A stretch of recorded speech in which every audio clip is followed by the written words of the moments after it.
খুলনা মহানগরের সোনাডাঙ্গা থানাধীন মসজিদ সরণি রোডে অবস্থিত রাজ স্কয়ার বিল্ডিং এর চতুর্থ তলায় আধুনিক গ্রুমিং ও আন্তর্জাতিক মানের স্টাইলিং সেবা নিয়ে যাত্রা শুরু করল মিস্টার কাট সেলুন।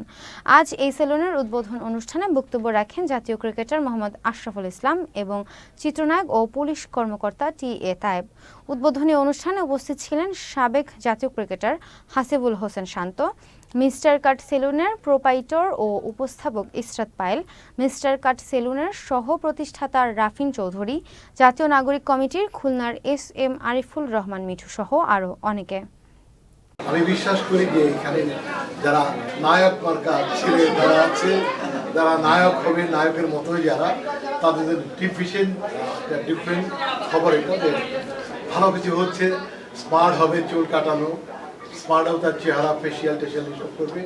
এইসব ঢাকার চেয়ে আধুনিক কিন্তু এটা, কারণ মিস্টার কাট আমরা যেখানেই করি, টাঙ্গাইলে একটা ওপেন করেছি, সবগুলোই সেখানেই সেরা হয়েছে।